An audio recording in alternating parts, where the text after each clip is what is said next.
really take advantage of the salmon carcasses, but the bears will scavenge them quite readily. Yes, the gulls often making out like thieves here at Brooks Falls. And that salmon carcass was picked up on by Bear 804, who is now taking it to the riverbank, it seems.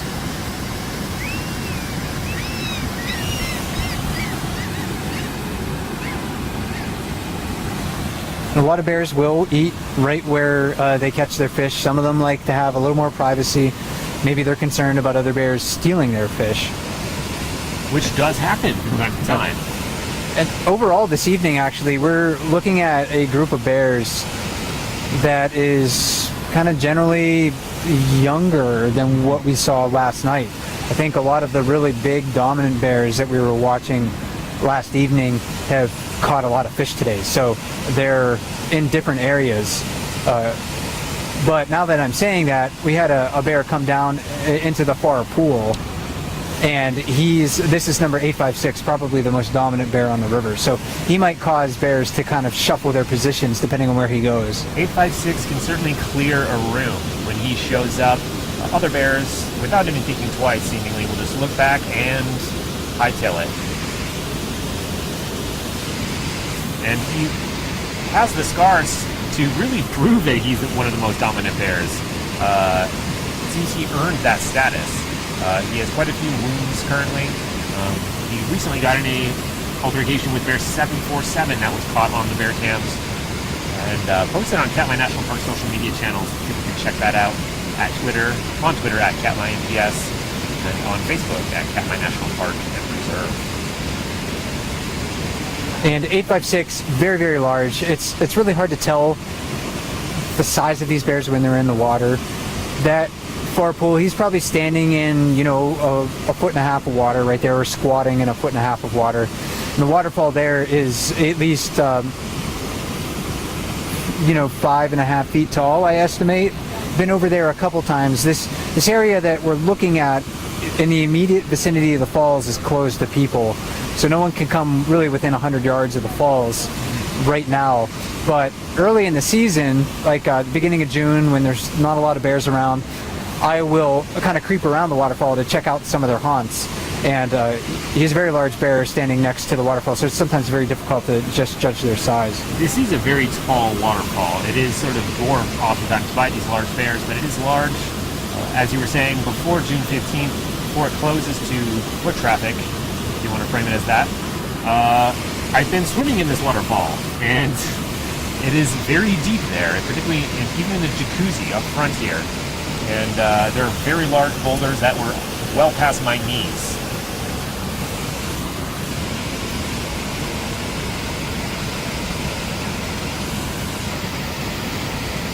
And I should mention, we've thrown out a lot of names and numbers.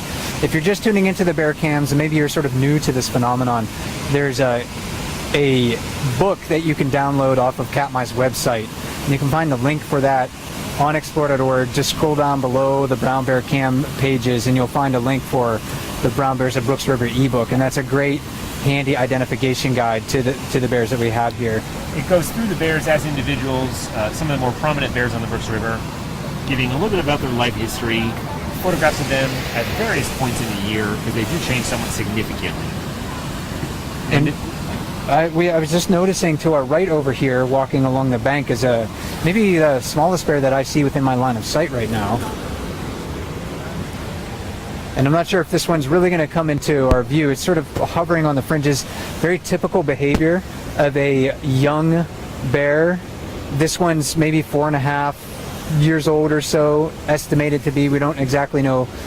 And I think this bear might be number 717. So if you're looking at that book, that ebook, very blonde ears, fairly blonde overall.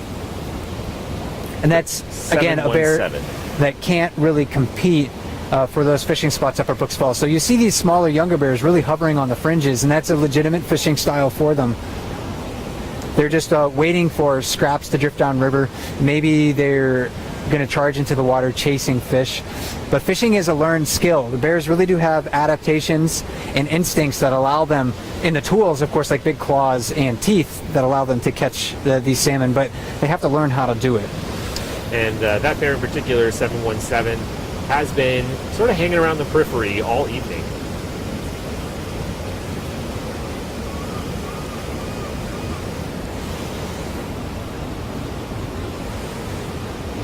Sort of looking contemplative, as if she's trying to decide which risks she wants to take, because there are larger bears in the area that can be a danger to them. And we do have bear 708 chasing what is believed to be bear 804.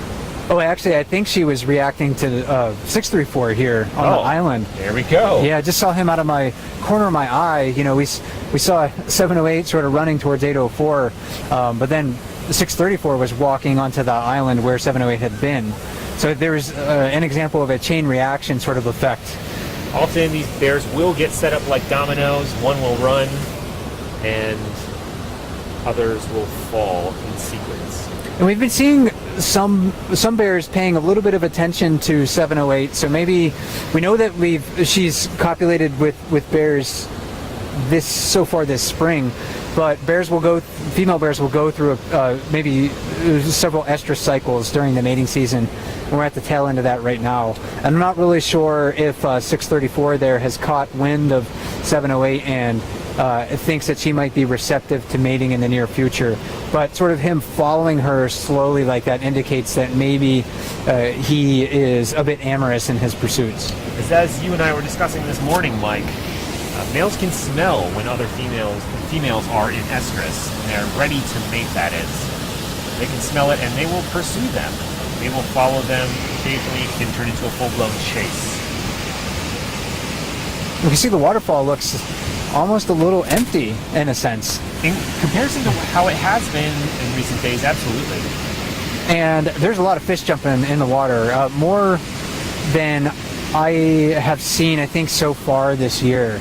There was maybe one night a few days ago, really late at night or early in the morning, where there were a lot of salmon jumping.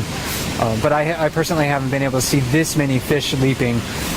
And it's far more than what I counted earlier tonight. And because every once in a while I like to do counts of fish to see how many are jumping per minute, just to get an average gauge of what's the main activity is like for them. And I counted over 5 1-minute counts, 68 fish total, averaging just a little over 13 fish per minute. And there's far more you can see right now that are jumping. So the bears, that's an indication that the bears are getting well fed. When there's a lot of fish jumping at the waterfall, that means there's a lot of salmon available for them.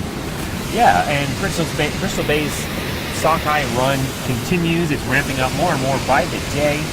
For the Naknek River, which is part of this drainage here, I believe cumulative escapement has now hit almost 415,000, if my memory is correct. I don't have those numbers in front of me, but I believe it's about 415,000 cumulatively so far. About 270,000 that was just yesterday. Yeah, so a lot of fish came up into the Naknek drainage yesterday.